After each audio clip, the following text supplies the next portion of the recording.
Renkleri çok güzel. Böyle Kara Mağara diye bir köyden geçiyoruz arkadaşlar. Yollar yine bozuldu. Kerpiç evler var her yerde. Böyle yollardan geçiyoruz arkadaşlar.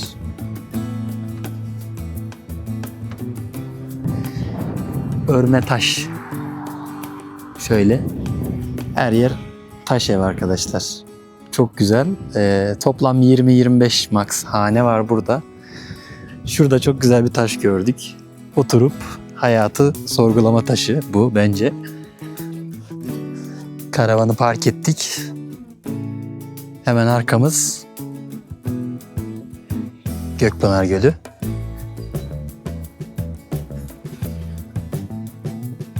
Şöyle masmavi bir su arkadaşlar. Su kaynağı yukarıdan geliyor sanırım dere aracılığıyla. Göl üzerinde böyle kayıkla gezi de yapabiliyorsunuz arkadaşlar. Aynı zamanda yunuslar da var ileride. Köprü altından gözüküyor burada.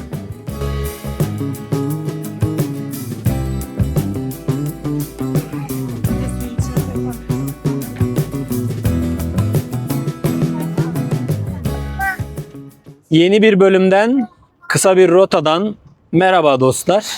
Bugün gördüğünüz gibi yağmurlu bir havada Gürün Mavi Göl'e doğru yola çıktık.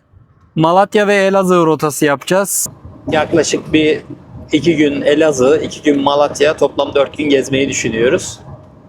İlk rotamız Gürün Mavi Göl.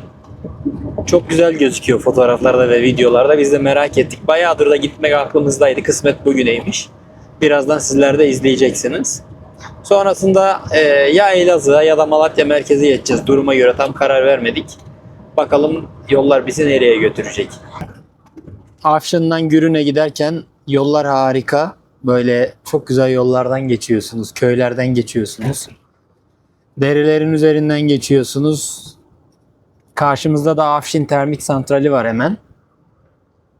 Biz biraz yol manzaralarına daldık. Size video çekmeyi unutmuşum. Bazı arkadaşlar yorum yapıyor. İşte biraz yolu görelim. Çok fazla kendini çekiyorsunuz diye. Önerileri dikkate alıyorum arkadaşlar. Size böyle yolları da paylaşıyorum artık. İnsanlar şu an tarladalar. Tüm çiftçiler tarlalarını işçiliyor. Yol boyu her yer kavak ağacı. Gürün'e, Mavi Göl'e yaklaşık 1 saat yolumuz kaldı. Yolculuğa devam ediyoruz. En kısa zamanda inşallah motokaravan ve çekme karavanla ilgili bir video yapmayı düşünüyorum arkadaşlar. Bayağı bir talep oldu. İşte siz de yaklaşık 4 yıla yakın bir süredir motokaravan kullanıyorsunuz. Artıları eksileri neler diye Instagram'dan da bayağı bir mesaj aldık bu konuda. Hala almaya da devam ediyoruz. Bu yüzden motokaravan ve çekme karavanla ilgili hiç tecrübemiz yok arkadaşlar ama bizden daha deneyimli olan çekme karavancı arkadaşlarımız var. Onlar da hiç motokaravan kullanmadı. Böyle onlardan da bilgi alarak internetten vesaire veri toplayarak yine başka motokaravancı ve çekme karavancı arkadaşlarımızdan da bilgi alarak özellikle şu yeni çekme karavan yönetmeliğini de açıp okuyarak size hangisi kim için avantajlı, yıllık maliyetler, kullanım avantajları ve dezavantajları ile ilgili bir video yapacağım inşallah en kısa zamanda. Bu arada dostlar hemen yol bilgisi de verelim. Bizim gibi eğer Göksu'nun Afşin yönünden geliyorsanız mutlaka Elbistan'a uğrayıp Elbistan'dan Darende üzeri Gürün'e geçin arkadaşlar. Yoksa yolu görüyorsunuz. Yol çok uzun değil diye girdim. Çünkü çoktan biz bu yolun olduğu alana gelmiştik ve geriye dönersem, Darende üzerine dönersem yol çok uzayacaktı. Bu yüzden devam ettim. Aşırı kötü değil. Belki önümüzdeki zamanlarda asfalt dökülür, altyapı çalışması yapılmış. Ama 40'ı geçemiyorsunuz onu söyleyeyim. Bizim gibi Elbistan, daha doğrusu Afşin yönünden gelirseniz hiç buralara gelmeyip Malatya Darende üzerinden Gürün'e daha konforlu bir şekilde ulaşabilirsiniz. Bunun da buradan bilgisini vereyim. Biz böyle dağ ve çiçek manzaralarıyla yola devam ediyoruz. Yolda biraz mola verdim arkadaşlar. Şöyle gördüğünüz her alan kekik tarlası gibi burası. Her yer kekik. Gözünüzün gördüğü her yer kekik. Daha yeni böyle yeşermeye başlamış. Biraz topladım.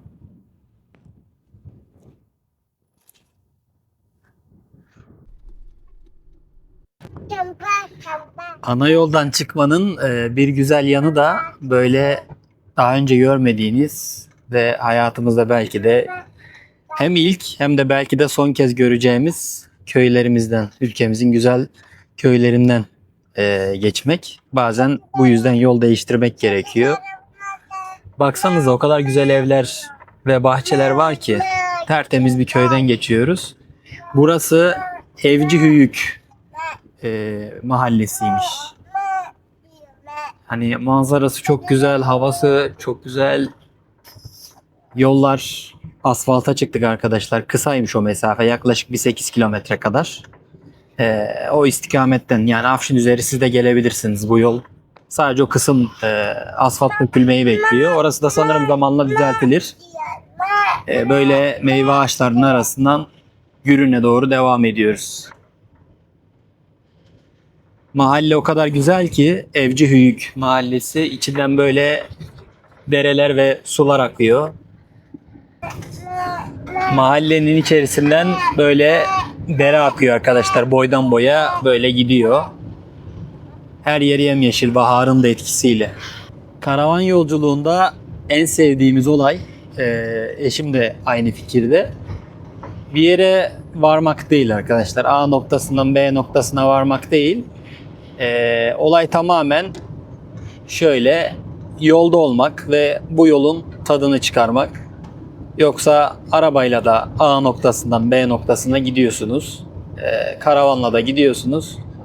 Önemli olan şu yolun tadını çıkarabilmek. Yani yol boyu o kadar güzel evler var ki ve peyzajı olsun, mimarisi olsun çok güzel. İnsanlar gerçekten evlerine özen gösteriyor. Hayran kala kala devam ediyoruz gezmeye.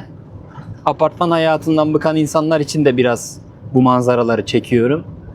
İnsanlar gördüğüm kadarıyla köylere yavaş yavaş tersine göç başladı. Birçok yerde yeni yapılmış ev var. Yani bayağı hatır sayılır. Burası mesela küçük bir mahalle olmasına rağmen bakın bu ev yeni yapılmış mesela. Karşıda da var bir sürü yeni yapılmış ev. İnsanlar yavaş yavaş köylerine geriye dönüyorlar ya da en azından gitmiyorlar. Bu da güzel bir şey. Burada da hayat devam ediyor. Umarım şehir hayatını biraz yavaşlatır ve azaltır, köylerimize geri döneriz. Çünkü ne varsa buralarda var arkadaşlar. Velhasıl özleyenler için bu yolları, evleri, belki bu mahalleden birisi burayı şu an izliyordur. Görsün son durumunu diye çekiyorum. Şimdi yolda giderken böyle güzel bir tepedeyiz. Arkamız uçurum ve güzel bir vadi. Çiçek açmış kayısı ağaçlarının arasında bir mola verelim dedik. Şöyle ağaçlar çok güzel çiçek açmış. Yan yana bir sürü bahçe var burada. Tam böyle çiçek açmış da diyemeyiz aslında. Mesela henüz uç kısımları çiçek açmamış ama birçok kısmı açmış. Arkamızdaki ağaç da çiçek açmaya hazırlanıyor. Böyle bir renk cümbüşü olmuş ağaçlar. Arkadaki bahçeye doğru da gidiyor. İnsanlar dağa taş dememiş. Toprak boş kalmasın diye kayısı ekmişler. Yani yol üzerinde bu bölgede kayısıya rastlayacağımı Gürün yol üzerinde ne yalan söyleyeyim tahmin etmezdim. Ama gerçekten renkleri çok güzel.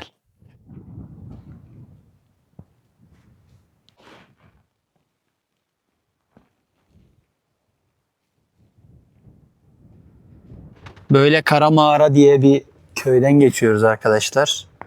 Yollar yine bozuldu. Kerpiç evler var her yerde. Göstersene bir tanem şöyle. Sen arıyorsun.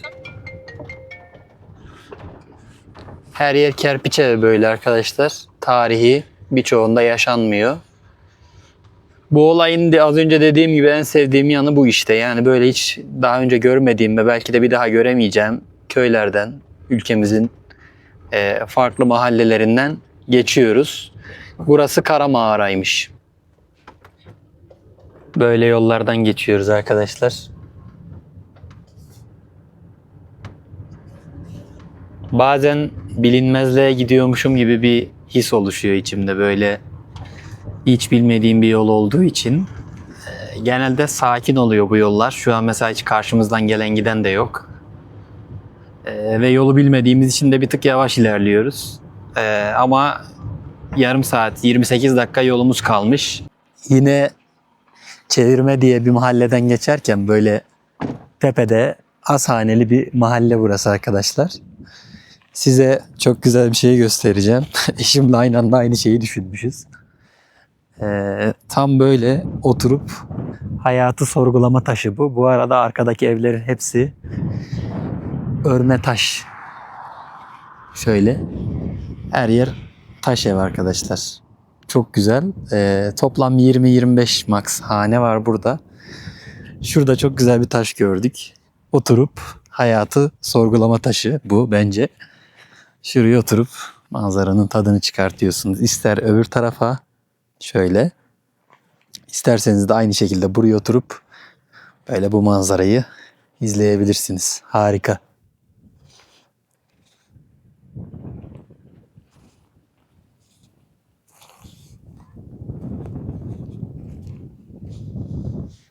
Sizce de çok iyi değil mi? Lütfen yorumlara yazın.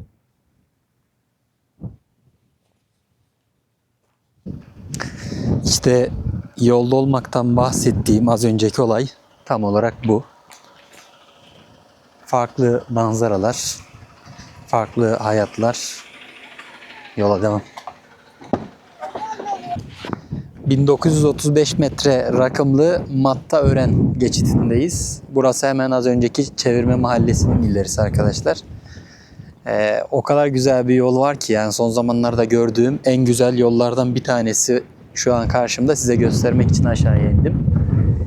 Şöyle çok güzel bir manzarası var buranın. Bakın yol buradan gidiyor. Böyle aşağıya dalıp tekrardan tepeye çıkıyor. Şu an 1935 rakımdayız. Hemen yukarıda karların yanından indik. Zaten karşıda da yine karlar var. Yaklaşık 2000 metre yükseklikteyiz şu an. Yola devam ediyoruz. Sanırım buradan sağa inip aşağıdan yukarıya çıkıyoruz. Çok güzel manzaralar. Yol üstü o geçit senin, bu geçit benim, geçip duruyoruz arkadaşlar. Burası da Kurudere geçitiymiş. Hemen arkadaki Mattaören'den sonra. Burada da yine böyle bir tepeden sonra bakın şurada yol görüyorsunuz. Yine çok güzel gidiyor.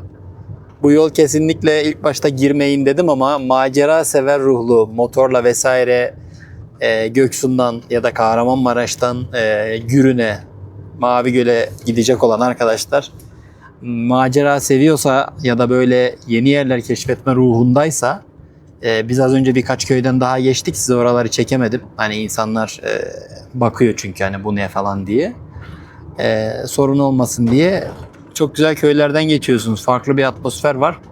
Bu yoldan gidebilirsiniz kesinlikle. Zaten Kahramanmaraş'a ulaşıp Gürün, Mavi Göl yazdığınızda sizi Afşin üzeri bu yola sokuyor. En kestirme burası olduğu için geçtiğimiz rotadan şu an siz de geçebilirsiniz. Bu arada Sivas il sınırına girmiş bulunuyoruz arkadaşlar. Gürün'e de yaklaşık 15 dakika yolumuz kaldı. Dostlar, Gökpınar Gölü'ne geldik. Burası böyle Boz Dağların arasında bir vaha gibi, böyle yemyeşil. Şimdi hemen aşağıya iniyoruz gezmek için biz tabii. Küçük bir cami var, böyle hemen bizi karşıladı. Aşağıda gördüğünüz gibi şöyle. Yukarıdan size gösterelim. Ağaç gelmezse önümüze. Neyse, birazdan zaten drone kaldıracağım bir şey demezlerse. Böyle bir şeyin ortasında, çölün ortasında bir vaha gibi sanki. Bu arada burada piknik alanları da var. Gelirseniz aklınızda bulunsun. Herkes mangal yapıyor şu an. Çok da güzel koktu vallahi.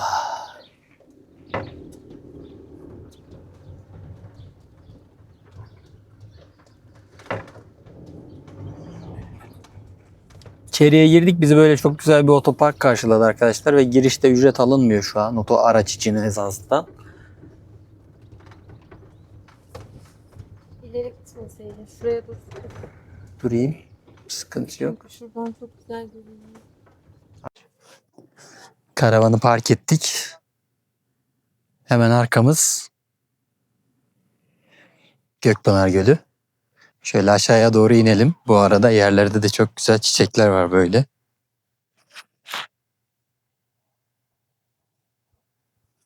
Arkadaşlar göl gerçekten masmavi. Harika bir manzarası var. Zaten size birazdan yukarıdan drone'la görüntü aktaracağım ama böyle yukarıdan da görüldüğü kadarını bir aktarayım istiyorum. Hemen aşağıya inelim.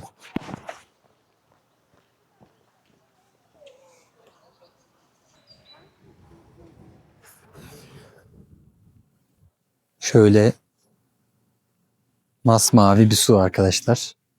Su kaynağı yukarıdan geliyor sanırım dere aracılığıyla.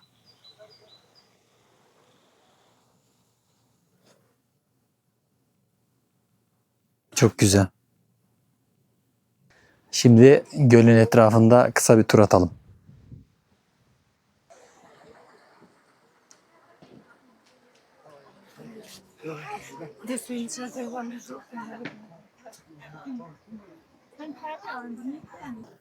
Suyun rengine bakar mısınız?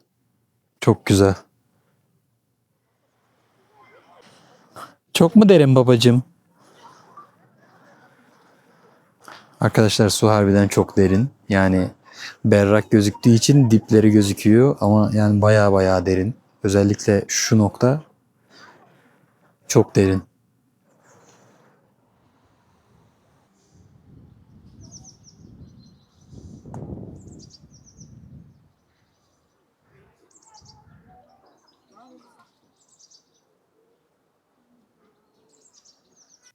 Göl üzerinde böyle kayıkla gezi de yapabiliyorsunuz arkadaşlar. Aynı zamanda yunuslar da var ileride. Köprü altından gözüküyor burada. Ücretli bir şekilde burada üzerinde tur da yapabilirsiniz. Buranın en sevdiğim yanı aynı zamanda piknik alanı oluşu. Yanınıza mangal malzemenizi alıp gelip burada piknik de yapabiliyorsunuz. Böyle çok güzel. Su akıyor. Evet, her yer su zaten. Hemen yan tarafta bu şekilde piknik alanı. Bu yönü çok iyi. İlla ki yanınızda bir şey getirmenize gerek yok arkadaşlar. Aynı zamanda burada bir restoran var. Şu an bahçe bölümü çok aktif değil ama yine masa sandalye görüyorum dışarıda. Çalışıyor. Buraya illa yanınızda bir şey getirip piknik yapmanıza da gerek yok. Restoranda da bir şeyler yiyebilirsiniz. Elif sen izleyelim bakalım. Bak kamera var arkadaşlar de bakalım. Hadi. Arkadaşlar de bakalım. Dostlar burada çok güzel kamelyalar var. Şöyle. Pardon bakar mısınız? Kamelya ücreti ne kadar? Tamamdır. Burada böyle gölün üzerine çıkan çok güzel kamelyalar var. Hemen kayıklar vesaire karşıda, restoran karşıda. Görevli arkadaş da geçiyordu, ona sordum. 250 liraymış kamelya ücreti. Herhangi bir giriş ücreti yok burada. Otopark ücreti yok. Gölün etrafında böyle çok güzel bir yürüyüş yolu var. Böyle etrafını komple dönebiliyorsunuz hemen karşıdan, restoranın oradan. Orada Gökpınar yazısı var. Fotoğraf çekilebilirsiniz. Şuradan köprüden geçip buraya doğru geliniyor. Üst tarafta da şöyle kamelyalar var. Mangal alanları var. 250 lira dedi ama buralara için geçerli mi bilmiyorum. Aynı kamelyalardan işletmenin arka tarafında da var. Burası belediyeye ait arkadaşlar. Doğa Koruma ve Milli Parklar Genel Müdürlüğü'ne ait burası. Çok güzel bir atmosferi var. Yine burada gördüğünüz gibi bir aile gelmiş, oturmuş keyif yapıyor. Biz şöyle gölün etrafında bir turlayıp gidelim. Böyle yukarıda yürürken gölü yukarıdan görüyorsunuz. Biz şimdi gölün etrafında bir tur attık arkadaşlar. Sizi drone görüntüleriyle baş başa bırakıyorum. Sonrasında kaldığımız yerden yola devam edeceğiz. Saren'de Somuncu Baba Türbesi'ne doğru gidiyoruz.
Burası da gölü besleyen suyun akış noktası. Böyle çok güzel taşlarla vesaire süslemişler.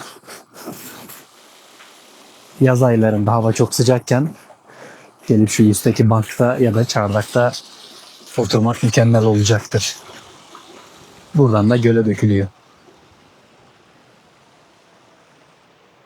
Hemen karşıda çok güzel bir teras var.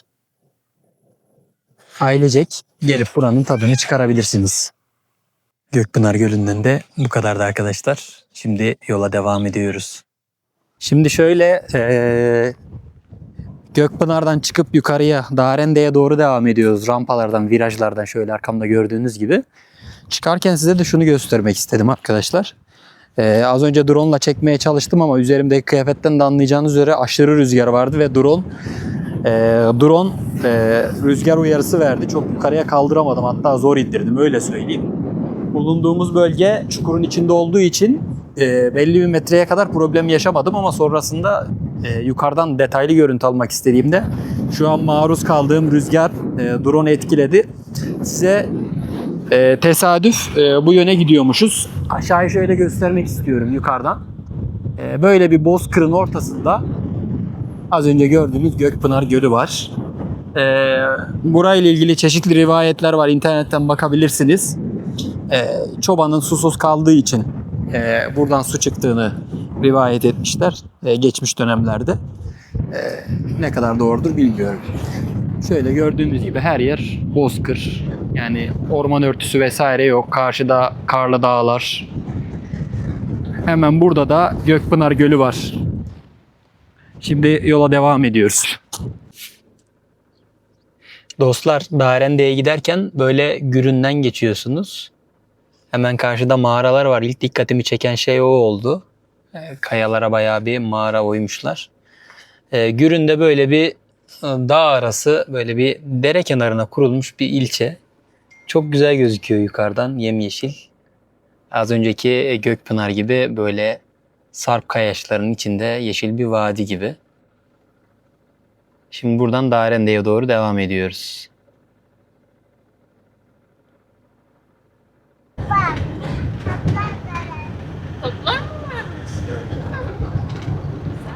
Gürün'de ana caddeden bu şekilde gözüküyor. Biz şu an Darende yönüne gittiğimiz için şehir merkezi diğer tarafta tabii ki.